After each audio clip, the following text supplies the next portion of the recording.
El primer día en su cargo, el presidente Donald Trump firmó una serie de órdenes ejecutivas que sacudieron al mundo. Orden ejecutiva para permitir mayores controles en la seguridad sobre los sistemas de inteligencia artificial y mitigar los riesgos que esta traería a la sociedad. Biden issues executive order on AI. We're going to see the states follow.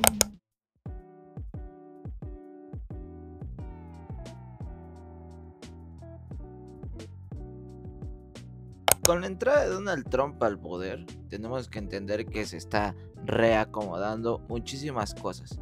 Entre ellas, cómo se va a lidiar con la ciberseguridad, cómo se va a lidiar en el ciberespacio.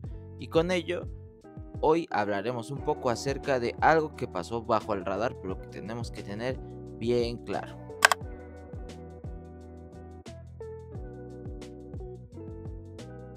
Entre las órdenes ejecutivas que firmó está la que deroga la orden ejecutiva 14110, que es la que se relaciona específicamente con la seguridad con las inteligencias artificiales en Estados Unidos. Con ello se elimina esta ley que Joe Biden aprobara en octubre de 2023, y con esto se trataba de proteger tanto a instituciones de gobierno como a los particulares. Principalmente lo que buscaba esta ley era que hubiera un desarrollo seguro, confiable y responsable dentro del ámbito de las inteligencias artificiales. Principalmente porque, como sabemos, este tipo de innovaciones lo que genera es que genera desequilibrios, es decir, que para ciertos sectores que son quienes generan estas nuevas tecnologías hay mayores beneficios, pero para las personas como uno, pues se generan estos espacios en donde uno, se nos cobra, dos, utiliza nuestra información para alimentar los motores y sus nuevas tecnologías, y tres, pues que no son responsables muchas veces de lo que sucede.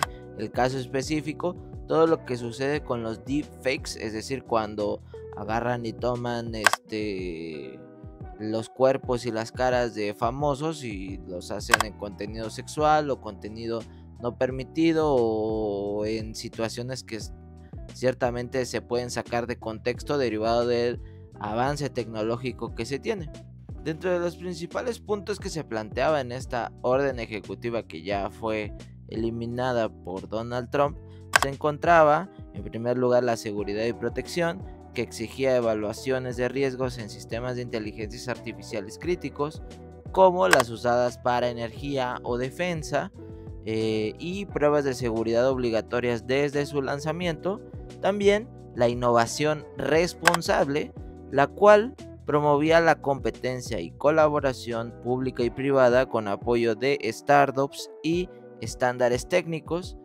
También la protección laboral, principalmente porque en este punto se requerían estudios sobre el impacto de la inteligencia artificial en empleos y estrategias para capacitar a trabajadores. También en la equidad y derechos civiles, principalmente para obligar a mitigar sesgos de algoritmos en áreas como contratación, justicia o servicios financieros. En el quinto punto tenemos privacidad y libertades, y aquí se establecían las pautas para evitar el uso abusivo de datos personales, incluyendo información adquirida de terceros. En el sexto punto tenemos la transparencia ciudadana, la cual establecía que se tenían que poner marcas de agua o marcas en los contenidos para poder diferenciar cuáles eran generados por inteligencias artificiales y cuáles no. En el séptimo punto se hablaba de una gestión de riesgos, es decir, que se evaluaba el uso de las inteligencias artificiales en agencias federales para prevenir abusos o errores sistémicos. Y finalmente la cooperación internacional que tenía que existir, porque al ser una tecnología que avanza constantemente, requería una coordinación con aliados para alinear estándares globales y así evitar una fragmentación legislativa, sobre todo porque a pesar de que son tecnologías que se generan en puntos globales específicos, pues su impacto tiene relevancia a nivel mundial. Mecanismos regulatorios concretos. En estos mecanismos tenemos que las empresas que desarrollaran modelos que fueran potentes, es decir, las que fueran líderes de mercado, pues tenían que compartir con el gobierno los resultados. Compartir con el gobierno resultados no para tener mayor relevancia en el mercado, sino simplemente para que el gobierno estuviera al tanto de qué es lo que estaba sucediendo y sobre todo magnificar del lado gubernamental los peligros que se pudiesen acercar. También esta ley buscaba generar esta especie de estándares de seguridad, sobre todo para que se pudiera replicar no solamente en Estados Unidos y en sus estados, sino que también hubiera como un piso mínimo para el resto del planeta. Además de esto, se plantea una supervisión federal para estas empresas, sobre todo porque a veces este tipo de tecnologías pues conllevan una serie de peligros, y así es como con estos mecanismos de regulación lo que buscaban era proteger no solamente a la industria, sino también a la ciudadanía. Contexto y diferencias con políticas previas. A pesar de que esta ley se le colgara la estrellita en la cabeza a Joe Biden, lo cierto es que tenía un antecedente directo con una ley, la ley 13859 de Donald Trump de 2019, la cual pues buscaba solamente el liderazgo de Estados Unidos como jefe de sector y nada más, pero no tenía estas trabas o estos mecanismos para que la población estuviera segura.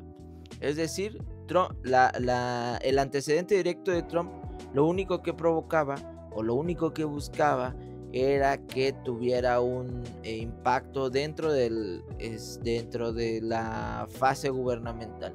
En cambio, Joe Biden extiende este efecto en las empresas que generan este tipo de tecnología. Además, que integraba preocupaciones emergentes tras el auge de herramientas y luego de que hubo el boom de ChatGPT, el boom de Gemini, Notebook, etcétera, etcétera, etcétera.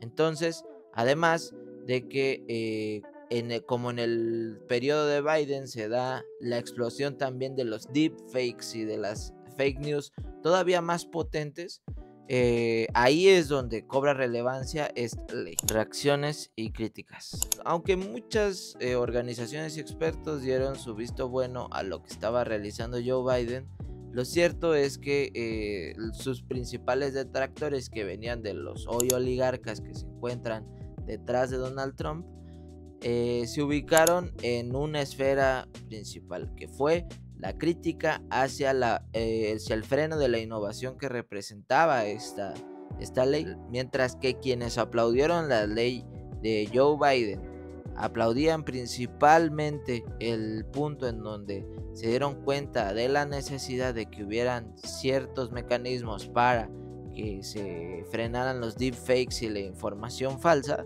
Eso fue uno de los principales aciertos dentro de esta iniciativa. Además, por si fuera poco, en esta época es cuando se dan cuenta que los mecanismos de reconocimiento faciales no solamente fallaban, sino que además discriminaban a las personas de color y habían muchísimos fallos, situación que sí consideraba la ley de Joe Biden, y por eso fue otro de los puntos que tuvo a favor.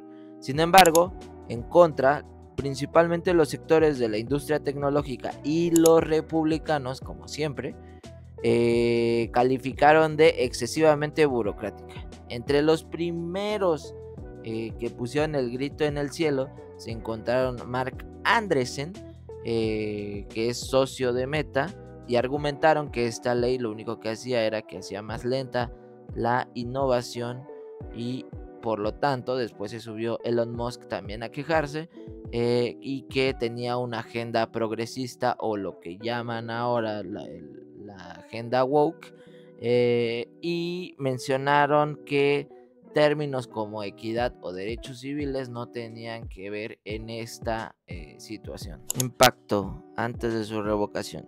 Derivado de esto, esta ley en tan solo 14 meses que tuvo de actuación, tuvo bastantes logros y logros que se tendrían que estar listando, y sí darle el punto a Biden que su administración sí atendió eso dentro de los muchos pendientes que dejó, dentro de los cuales se encuentran los 50 informes federales sobre el impacto de la inteligencia artificial en la educación, la salud y la seguridad nacional.